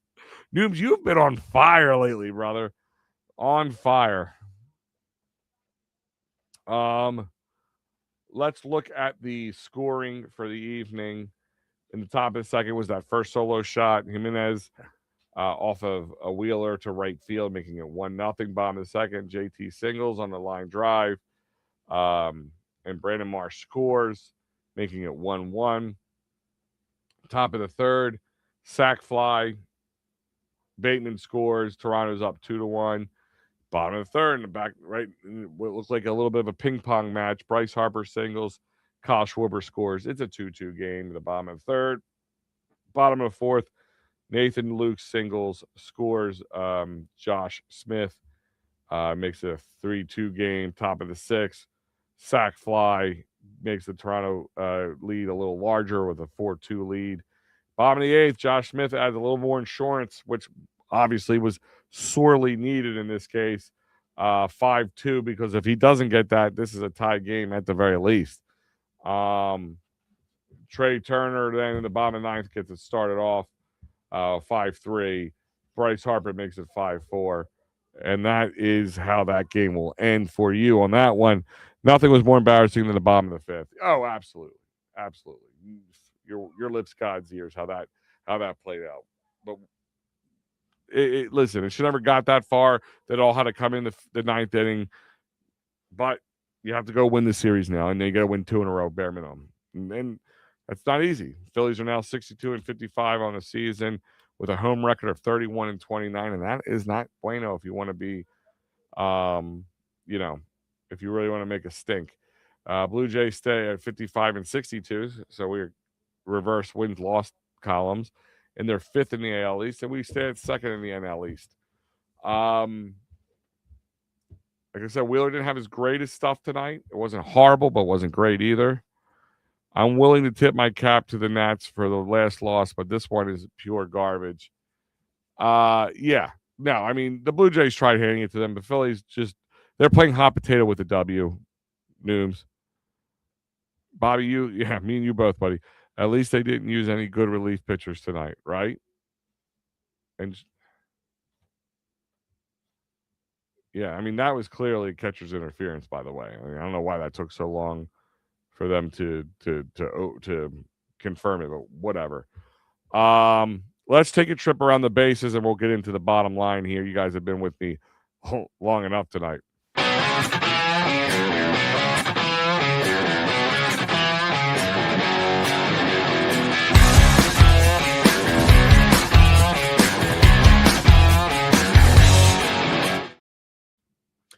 All right, guys. For those who are new, trip around the base means we're looking at the entire game of baseball, MLB tonight, and see what the scoreboard looks like from around the league. Bottom of the 10th, Yankees and Atlanta are knotted up at 2, so this should be interesting. We need the Yankees to pull one out for us here. Bottom of the 9th, Tampa's up 2-0 over Seattle. That's one of your Apple TV games tonight, or is your last Apple TV game for the night. Dodgers are up 3-2 over Arizona, top of the 9th. Houston's up 5-3 over San Diego, top of the 8th. Detroit is losing to San Fran at the Bay, 5-2, bottom of the 7th.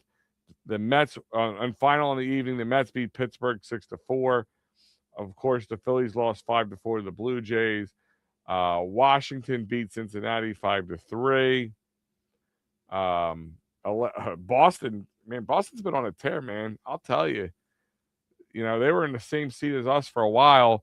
I think they've won like 29 of the last 32 games or something. Did I read that correctly today? But they're 64-51. They have a better record than we do. And they had the same kind of start we did. So they really definitely did turn things around. They are 13-1 victory. Now, I know it's the A's, but 13-1 victory this evening. A lot of lopsided games. Their offense have just been pouring it on. They might be that sneaky team that we would hope the Phillies would be. The Angels beat Miami 4-3. Thank you, Angels. That is very beneficial for us tonight. Cleveland wallops Chicago White Sox 8-2. Minnesota beat Milwaukee 8-6. Cubbies beat KC 6-4. Rockies lost to the Cardinals 3-2. And the Rangers beat Baltimore 2-1.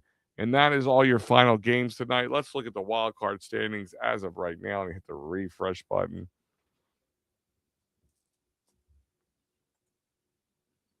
Great show as always, Big Al. Yeah, I'll see you on Sunday, buddy. Holy hell, dude, Bum sucks ass at first base. I'm totally over this Bum. No offense to him. I'm done. I'm ready to move on. I've been ready to move on for him for a year. Your division leaders continue to remain the Milwaukee Brewers, the Braves, and the Dodgers. Now the Dodgers are on the last 6. They're on a 6-game losing streak right now.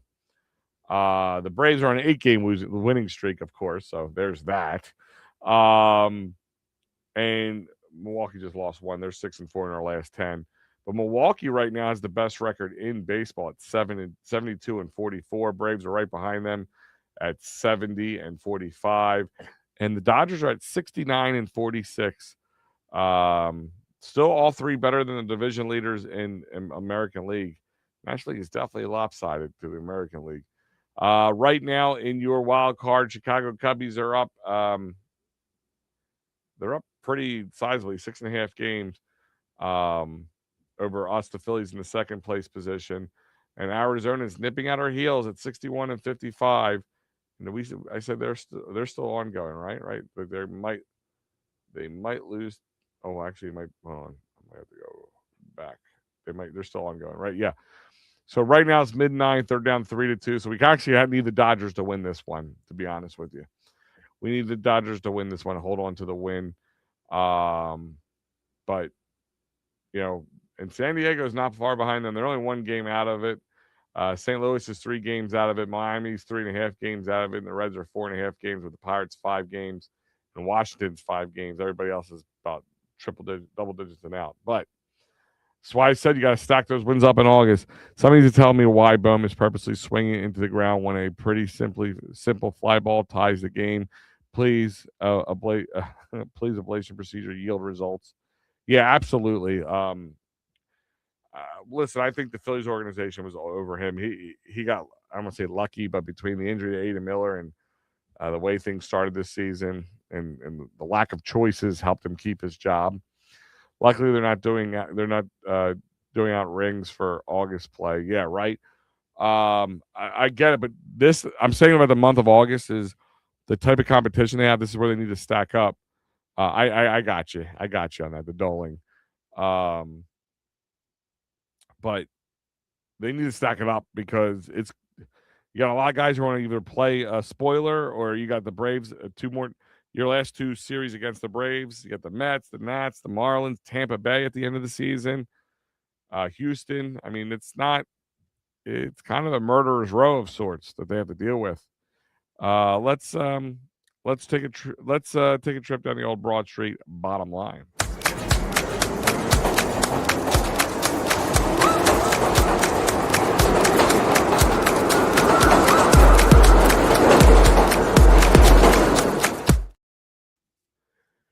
Bottom line is a sloppy, inconsistent play, which has kind of been the MO for the Phillies, especially over the last month or so.